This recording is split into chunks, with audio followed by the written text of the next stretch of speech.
If you stumbled upon this video, you might have seen a game called Akiba's Trip hit Steam, and wondered what all the hubbub is about. Maybe you're interested in buying it, but just want to see a slice of what it's like, or maybe you're just wondering what the hell is this anime bullshit. Well, you're in luck, my friend, because the following video is a full 8-hour playthrough of Akiba's Trip, condensed into 15 minutes. And don't worry, because I'll give a spoiler warning when we get in too deep. This is Let's Plays, for busy people. So let's get started. Well, well. Seems you've finally come around.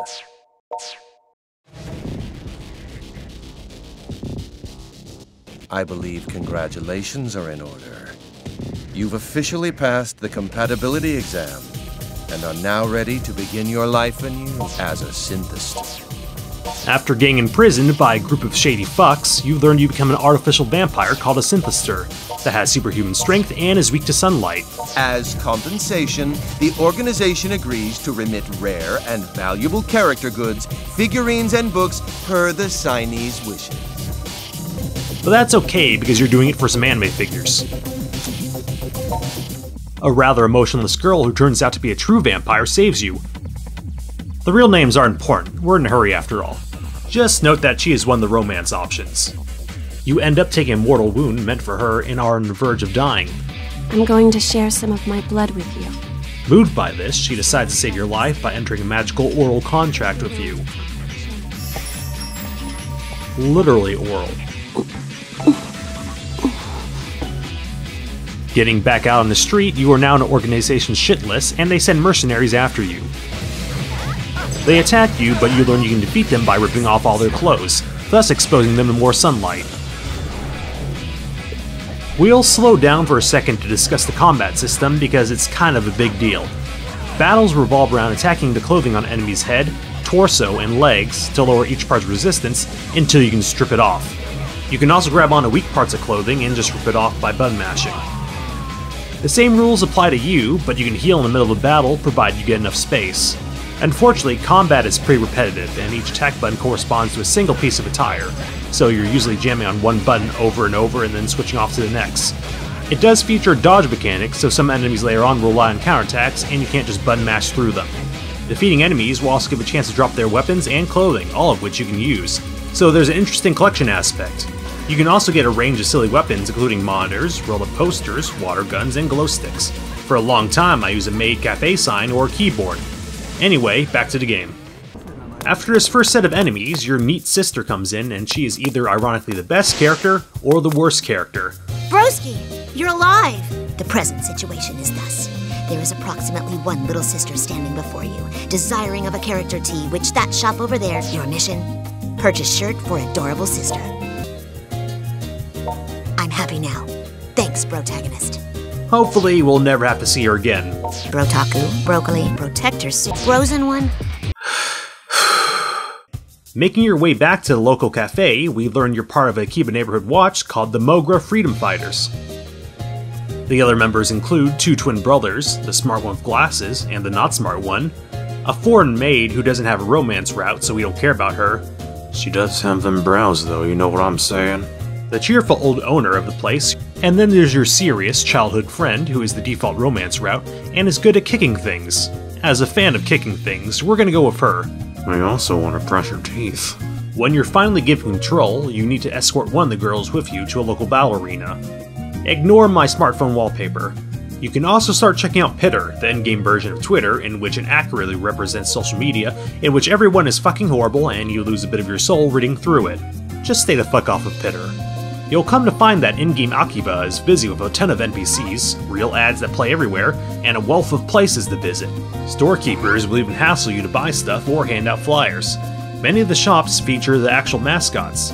In these shops, you can either buy different apparel and weapons, or use upgrades to make stripping off different types of clothing easier. A shame though is the fact that you can't preview items you want to buy. Come on. When we finally get to the battle arena, we have to face multiple enemies at once, which is somewhat problematic. But with the newly learned chain stripping mechanic, you can rip off multiple pieces of clothing in a row, with each successive piece of clothing requiring a lower HP threshold. It's very good for crowd control.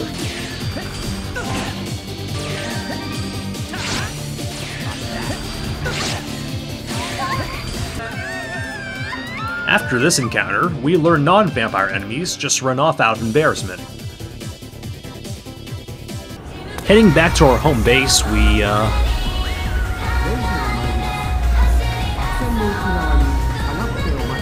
Sorry, got distracted.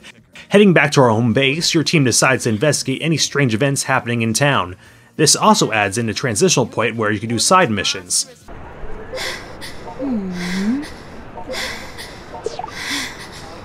A lot of these involve dealing with perverted or delinquent ne'er-do-wells, but the game adds in photography or supply buying quests, where your eye for spotting the right kind of store or sign breaks up the monotony of just fighting enemies. These missions can be kind of annoying since you're hunting for things in a place you've probably never been to. You fucking weeboo. Luckily, there's tons of answers on GameFAQs to figure them all out. On one of these main errands, you'll run into a woman who is the CEO of a big pharma company. She wonders what you're up to and deduces that you aren't exactly normal. Bravo! Absolutely marvelous. Why, your physical prowess is simply You have an older sister? She has her own route, from which I've heard is the most interesting. She's intrigued by your work and gives you an app on your phone that can detect vampires by the waves they produce. So to recap the main objective, you're now hunting for vampires with your fists and the power of the sun. Sunlight Yano! Overdrive! Thundercross Split Attack!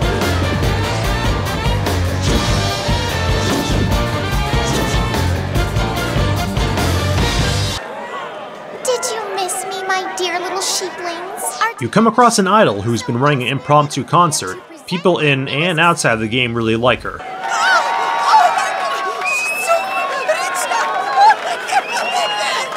Rin-chan, I love you! Until we meet again, my dear little sheeplings.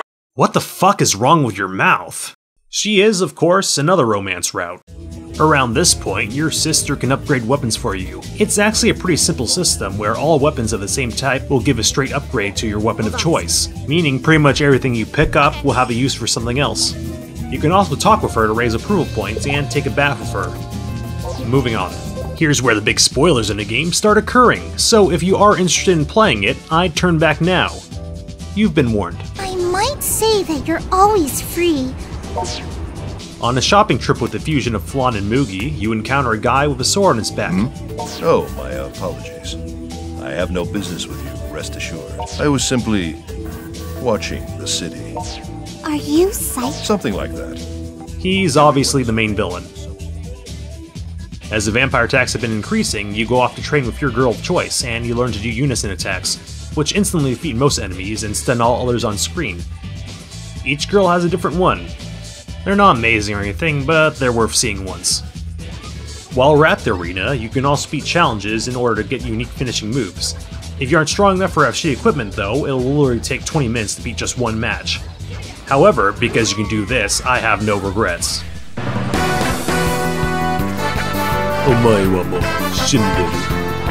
Eventually, Fuckface from the beginning of the game will come back and he wants to get revenge. You will fight him multiple times, in which you'll get stronger with each battle.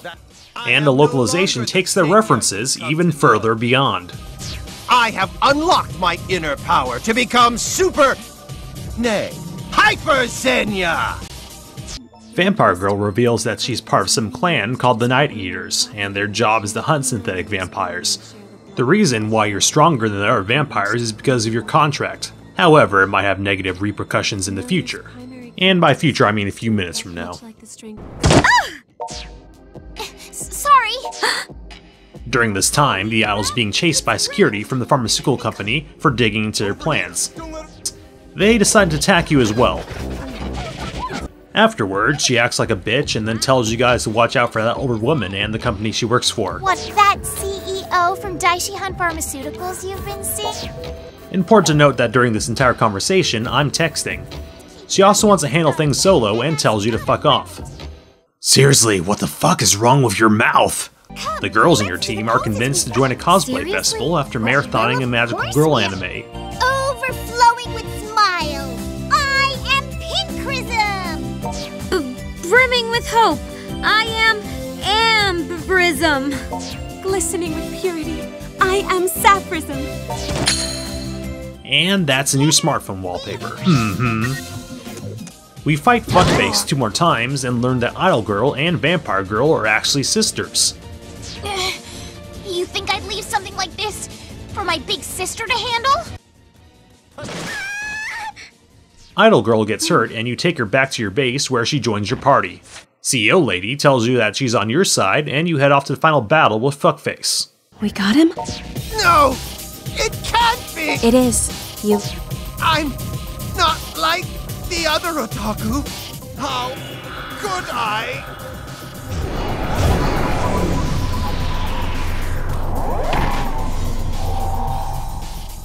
After defeating him, we encounter a true villain who can somehow teleport. He reveals that he's the older brother of the Kyun Vampire Girls and wants to change the world into blah blah blah whatever. It's a generic villain thing. Either way, you're now stuck on a route split with the girl you have the most Bay points with. So the rest of the video follows Kick Girl's plot.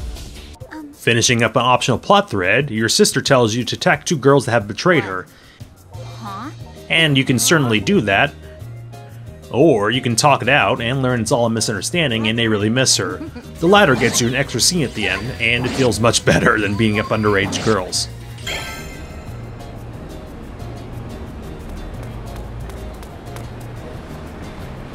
Where the fuck were you during all that shit?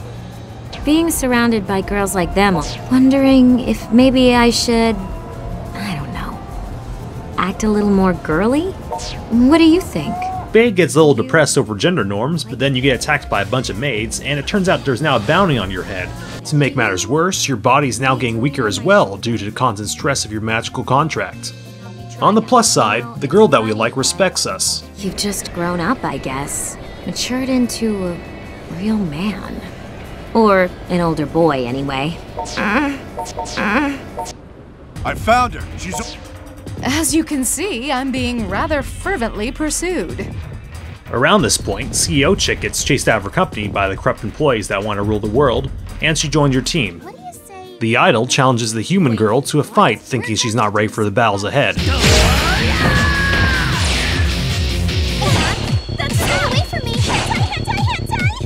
After stripping her down, she admits defeat and gives you her cool keyboard weapon. It's really good. You then go get revenge on the people at the CEO Chick's company and get some Salaryman fan service.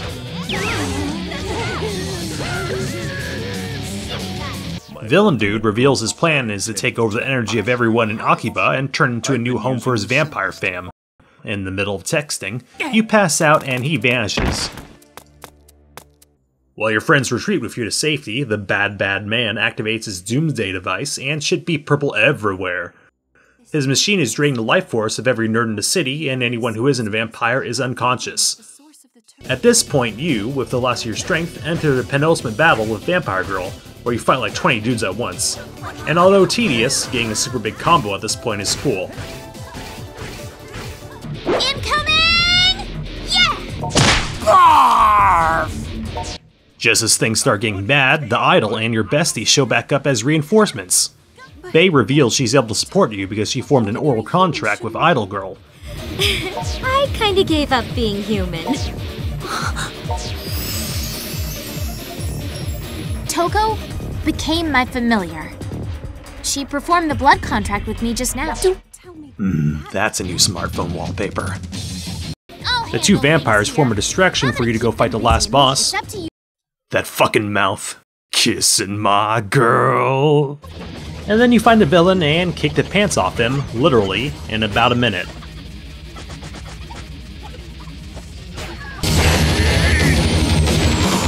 It's kind of anticlimactic.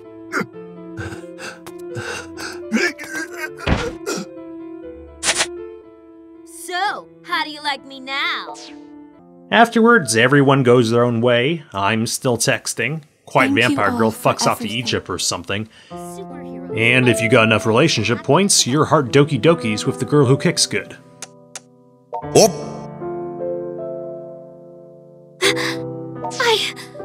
I wasn't prepared for that! When did you turn into such a smooth talker? You never used to bust out lines like that before! So, the game's over, you get New Game Plus, where you keep all your equipment and abilities, and you can change your avatar as well as the avatar of any character whose routes you completed. On to the next romance. The end. I guess if you want my opinion, I like everything presentation and theme-wise in this game except for the really clunky and boring combat, which is a shame because it's almost there but falls flat. Otherwise, during its 8-hour campaign time, there's so much to do and so much to see within Akiba's backstreets. If the combat wasn't bad, I would highly recommend this title, otherwise it's just an average game at best, with a lot of heart though. You can get Akiba's Trip on PS3, PS Vita, PS4, and PC, but the first two lack all the extra content and have long loading times. That's pretty much all I got. Get the fuck out. Dealing with you 3D PD people drains my energy, so I'm going to go now.